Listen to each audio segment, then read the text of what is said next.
Hello, hello, j'espère que tu vas bien. Je suis vraiment très contente de te retrouver aujourd'hui dans cette nouvelle vidéo face caméra et je trouve que ça fait quand même un petit peu long depuis le nombre de jours où je suis toujours en voix off dans les vidéos et tout ça par rapport aux vidéos batch cooking.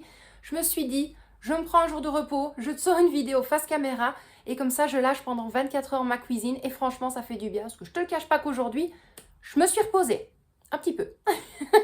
Et ça fait du bien. Alors, le sujet de la vidéo d'aujourd'hui, ça va être, est-ce que c'est mieux de faire les courses au mois ou à la semaine? Dans les deux cas, il n'y a pas du bon et il n'y a pas du mauvais. Alors là, je sais qu'il y a des gens qui vont se dire, c'est pas logique ce qu'elle dit. Eh bien si, et je t'explique par rapport à moi, encore et toujours. Je sais que des fois, beaucoup de personnes me disent, oui, mais à chaque fois, tu parles de toi. Mais oui. Mais en même temps, si je fais des vidéos, je ne vais pas parler d'une autre budgéteuse ou de quelqu'un de l'extérieur. Ça sert strictement à rien. Mais c'est mon avis. Donc, je me retrousse les manches parce qu'il fait un petit peu chaud. Alors, moi, si vraiment je devrais te conseiller, parce que j'ai déjà fait plusieurs façons. Je faisais les courses au mois, les courses à la semaine et les courses pour 2 semaines. Ce que je peux te conseiller de faire, c'est qu'en début de mois, tu peux faire tes courses pour le mois complet sur les choses qui se gardent. Donc forcément, tu ne vas pas acheter en début de mois tout ce qui va être fruits et légumes frais. Tu ne vas pas faire ton plat au niveau des pains. Tu ne vas pas faire tout ce qui va être fromage, charcuterie, les œufs. Tu ne vas pas acheter tout ça pour ton mois complet. Donc en début de mois, tu te fais vraiment, tu calcules là, par rapport à ton budget, hein, bien évidemment. Tu regardes pour faire tes grosses courses pour tenir le mois. Les pâtes, tout ce qui va être conserve, tout ce qui va être sauce. Il y a plein de choses en fait que tu peux dire de garder sur un mois complet et qui ne va pas forcément s'abîmer. Après, tu as également tout ce qui va être sopalin, papier toilette, les produits, que ce soit d'hygiène ou alors des produits de nettoyage, des produits d'entretien. Tout ça, tu peux acheter bien évidemment en début de mois pour ton mois complet. Maintenant, tout dépend également de ta composition familiale, mais également de ta géolocalisation, comme je dis souvent. Donc par rapport à ta localisation, il faut aussi voir si tu as plus facile de faire tes courses toutes les semaines ou toutes les 2 semaines. Pourquoi? Imagine maintenant, tu n'es pas véhiculé. Le premier grand magasin que tu as, il se trouve à 20 km de chez toi. Je pense que j'ai pas besoin justement à ce moment-là de t'expliquer que tu vas pas aller faire tes courses du mois déjà de 1 et tu ne vas pas y aller toutes les semaines au risque justement de dépenser plus en transport en commun et perdre cet argent-là au niveau de tes courses. Donc, moi, c'est comme je te l'ai dit, moi, je fonctionne maintenant. C'est de faire toutes les courses qui se gardent en début de mois. Donc, je fais vraiment le plein pour le mois complet, conserve, bocaux, tout ce qui va être sauce froide, tout ce qui va être épices, les pâtes, les légumes et les fruits surgelés, parce que ça, une fois que je rentre, ça peut rester dans le congélateur, ça ne se perdra pas. Maintenant, ce que je prends aussi pour le mois, ça va être les dés de jambon, les dés de volaille, les dés de lardon. Pourquoi? Parce que quand je rentre, je mets directement au congélateur et je sais que ça va me servir pour le mois entier. Tout ce qui va être également fromage râpé. Parce que ça, j'entends souvent, et même un petit peu trop souvent, que oui, c'est vrai, tu regardes les prix au kilo, des fois un plus gros packaging va être plus avantageux, et c'est normal, parce que j'entends aussi des personnes qui disent c'est pas normal. Mais si, parce que les frais d'utilisation, pour dire ça comme ça, donc les frais de manutention, vont être moins élevés si tu te prends un gros sachet que des petits, parce que le petit, on va mettre 200 grammes coupé, hop, 200 grammes coupé, voilà. Maintenant, la seule chose que moi je dis par rapport à ça, c'est qu'il y a des fois les gens que j'entends dire oui, mais je préfère mettre plus cher et avoir des plus petits packaging au niveau du fromage râpé, parce que sinon ça reste dans le frigo, on n'est pas sûr de l'utiliser et après c'est bon pour jeter parce que ça va moisir. Alors, il faut savoir une chose, et je l'ai toujours dit, que ce soit de l'emmental râpé, du mix pour gratin, du mix pour pizza, de la mozzarella râpée, du cheddar râpé, peu importe, ça va très bien au congélateur. Donc si maintenant tu vois une bonne promo de ton fromage râpé préféré, fonce, tu rentres chez toi, tu vas juste les dispatcher au niveau de petits sachets de congélation et tu places ça au congélateur. Et tu en as et t'es tranquille. Ensuite, maintenant, je vais fonctionner comme j'ai fonctionné il y a déjà un petit temps d'ici, c'est que j'aimerais bien faire les courses à la semaine dans un premier temps. Ah, t'as vu, j'ai bugué. Pourquoi? Je vais vous dire pourquoi et parce qu'en même temps. Pourquoi? Parce que le petit souci ici à la maison, c'est par rapport à notre fille. Il y a des fois où elle va vouloir des pâtes ou les restes, entre guillemets, pour manger à l'école, mais il y a des fois où elle va vouloir du pain. Donc, je suis vraiment de fonctionner par rapport à elle au niveau des courses. Du style, je ne vais pas aller acheter un pain, par exemple, le samedi, avec le fromage et la charcuterie, au risque de, ah bah non, finalement, le lundi, je vais prendre des pâtes, le mardi, je vais manger les frites de l'école, le mercredi, c'est une demi-journée, et après avoir besoin du pain le jeudi et le vendredi, mais d'ici là, le pain, il est déjà un petit peu sec, et voilà, au risque de perdre, c'est pas nécessaire. Donc moi, je vais vraiment fonctionner dans un premier temps avec les courses à la semaine. Comme ça, je vais vraiment prendre, si on a besoin de salade, des endives, les œufs, du pain, de la charcuterie, produits laitiers, que ce soit même du fromage à tartiner, des yaourts. Voilà, tout ça, je vais fonctionner à la semaine lorsque l'on en a envie. Parce que très souvent aussi, on me dit, ah mais oui, mais tu ne parles pas de produits laitiers, tu ne parles pas de yaourt, je ne vais pas m'amuser à aller dépenser mon argent pour te faire plaisir derrière ton petit écran et justement venir critiquer sur les vidéos. Donc, on fait en fonction de nos envies. On ne va pas faire en fonction des envies des gens derrière leurs écrans. Voilà, c'est juste ça en fait. Donc là, dans un premier temps, comme je te l'ai dit, je vais fonctionner avec les courses au mois pour tout ce qui se garde. Ensuite, à la semaine. À la semaine, ça va plus être, comme je te l'ai dit, les œufs, le pain, la charcuterie, fromage, produits laitiers, donc produits laitiers, yaourt. Oui, les œufs, enfin voilà, toutes des choses que tu sais que tu auras besoin chaque semaine. Ensuite, je vais un petit peu checker au niveau du mois de janvier. Non, au mois de février, parce que le mois de janvier, ça va être un petit peu plus compliqué pour moi. Donc, au mois de février, je pense que là, je ferai les courses pour 15 jours. Donc, je ne vais pas faire les courses en début de mois. Et là, je vais faire en 15 jours, 15 jours. Je pense qu'à ce moment-là, ce sera plus facile. Encore une fois, c'est toute une question d'organisation. Maintenant, si tu veux voir mes deux fonctionnements, tu n'hésites pas. Tu peux me mettre tout en commentaire. Tu peux me dire, bah écoute, ouais, Letty, moi, ça m'intéresserait de voir vraiment comment tu fonctionnes lorsque tu fais tes courses au mois et ensuite à la semaine. Et alors, par la suite, j'aimerais vraiment bien voir comment est-ce que tu fonctionnes avec aucune grosse course en début de mois. Bouge-toi, toi. Aucune course en début de mois, mais avec tes courses toutes les 2 semaines.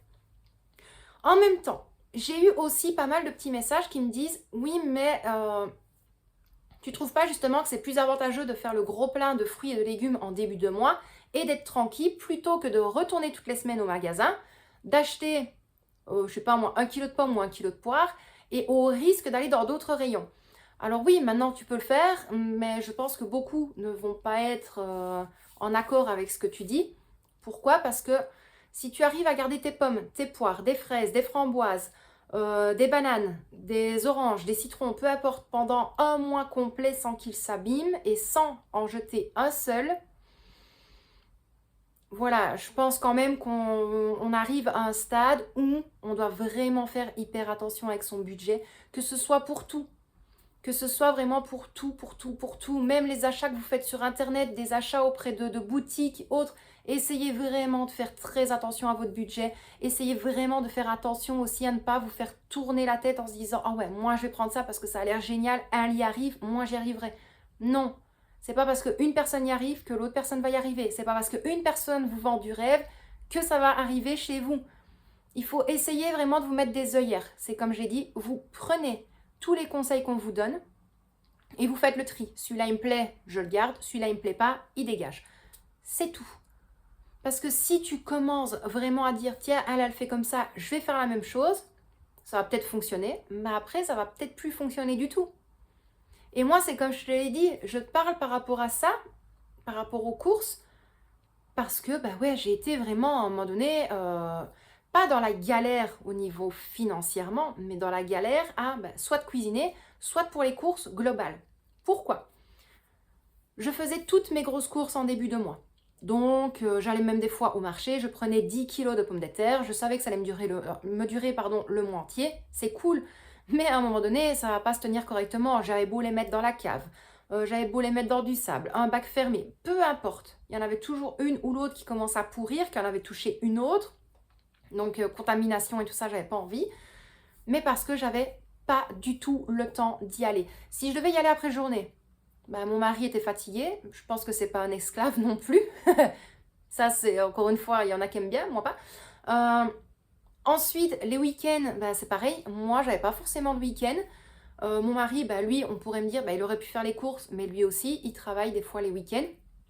Donc on essaye de faire en fonction d'eux. Et moi, c'est comme je l'ai dit, c'est pas parce que je travaillais un petit peu les week-ends que c'était à lui obligé, et vraiment dire, t'es obligé d'aller aux courses parce que je dois avoir des courses à la semaine. Non, voilà. Donc je faisais, bah oui, toutes mes courses au mois, mais c'était vraiment pas la bonne... c'était pas la bonne gestion au niveau des courses. Donc moi, c'est comme je te l'ai dit, parce qu'il y a eu beaucoup de blabla dans cette vidéo aussi. Donc vraiment, tu me le dis en commentaire si tu veux voir mon fonctionnement. Mais je vais vraiment essayer de fonctionner avec les courses qui vont me durer pour le mois entier. Je vais les faire en début de mois. Et alors ensuite, je ferai mes courses à la semaine. Si j'en ai besoin. Pourquoi est-ce que je termine cette vidéo-là sur ce point-là? Parce que je pense que tu l'as vu ici avec les 2 dernières vidéos batch cooking. Je sais que des personnes vont me dire, oui, mais t'as pas cuit de pâtes, t'as pas cuit de pommes de terre, t'avais pas de morceaux de viande. Mais en même temps, je pense que tout ce que j'ai cuisiné là, on va pas le manger sur une semaine, ça va nous durer dans le temps. Les sauces, c'est parti au congélateur. La sauce liégeoise, lorsque j'irai acheter du hachis et qu'on voudra manger des boulets liégeois, ma sauce est faite, j'aurai plus qu'à faire les boulettes et les cuire. Les champignons à la crème, pareil, ça nous servira avec un filet de poulet. Voilà, je ne vais pas cuire non plus pour montrer en vidéo que telle préparation va aller avec tel féculent, avec tel morceau de viande, avec... Non, non, non. Moi, je vous montre vraiment que c'est possible de faire à manger avec vraiment un minimum. Je ne dis pas que tout le monde a le même stock que moi. Encore une fois, on est tous et toutes différents. Maintenant, au niveau légumes, tu l'as vu, c'est pas hyper compliqué. Tu as des légumes, tu as un concentré de tomates, un petit peu d'eau, un cube de bouillon, tu arrives quand même à te faire un petit repas. Mais ça, c'est vraiment en fonction de chacun. Donc maintenant, on va partir sur cette organisation-là pour décembre et un petit peu janvier. Et alors pour février, là, je fonctionnerai pour 15 jours, 15 jours. Donc voilà. Moi, je vais quand même te laisser là pour aujourd'hui. J'espère que la vidéo n'a pas été trop compliquée à comprendre parce que j'essaie de tout regrouper pour pas que la vidéo déjà soit trop longue. Et en fait, j'aime pas faire des vidéos comme ça parce que j'ai pas assez de temps, je trouve, pour tout expliquer. Mais moi, c'est comme je te l'ai dit. Tu fais d'abord par rapport à toi. Si maintenant tu trouves que tu as plus facile à faire toutes tes courses pour un mois entier, fais-le, mais pense quand même à tout ce qui est frais. Légumes, fruits, tes œufs, le pain, la charcuterie, le fromage, produits laitiers, yaourts, voilà, toutes les choses qui ne peuvent pas se garder dans les jours qui vont suivre. Donc tu fais tes courses pour le mois et ensuite tu y vas à la semaine ou à la quinzaine pour vraiment faire ton petit réassort en cas de besoin par rapport à toi ce que tu veux manger au niveau des jours qui suivent également. Donc, moi, je vais quand même te laisser là pour aujourd'hui. J'espère malgré tout que la vidéo t'a plu. Tu n'hésites pas à tout me dire en commentaire. Moi, je te retrouve demain au niveau de ma cuisine. Alors moi, franchement, j'adore parce que quand je vois le nombre de temps que je passe au niveau de la cuisine pour tous les repas, quand je vois le nombre de minutes que je filme pour YouTube, à chaque fois j'en ai pour 3-4 heures, et quand je vois que j'arrive à te sortir une vidéo qui ne dépasse pas 20 minutes, et que tout tient dans la vidéo, parce que je me dis, oui, en fait, au final, je peux couper. Il te faut vraiment juste les passages les plus importants, les ingrédients, les grammages, et après, tu t'envoles, tu pars dans la recette, et puis c'est tout bête, en fait. Donc, il faut vraiment que j'essaye un peu de me limiter lorsque je filme, parce qu'il y a des fois où je vais filmer, je laisse mon téléphone tourner, je bouge de place, je mets d'un autre côté, je mets d'un autre côté, et alors là, c'est encore le plus compliqué lorsque l'on doit travailler une vidéo de 4 heures en non-stop. T'as même pas idée à quel point c'est galère. Donc moi, je te laisse là pour aujourd'hui. Comme je te l'ai dit, je te retrouve demain pour normalement la dernière session de batch cooking. Mais je pense qu'il y en aura encore une supplémentaire pour vraiment dire de tout vider. Et puis alors, on est quand demain? Mardi. Mercredi, je te retrouverai face caméra. Pour parler d'un sujet encore un petit peu plus précis, vraiment par rapport au budget de la famille. Ensuite, jeudi et vendredi, je verrai bien ce que je vais sortir comme contenu parce que là, cette semaine, je suis un petit peu partie, un petit peu déconnectée. Voilà, je suis partie pour YouTube, mais en même temps, je me déconnecte un petit peu pour essayer de me reposer, de reprendre un petit peu, voilà, ma bonne humeur, mon sourire, ma gaieté. Mais le sommeil est reparti, donc c'est pas évident. Bref, moi je vais te laisser là pour aujourd'hui. Je ne le dis plus, je t'envoie des tonnes de bisous. Et puis, à mon habitude, je te dis à demain dans la prochaine vidéo. Bisous!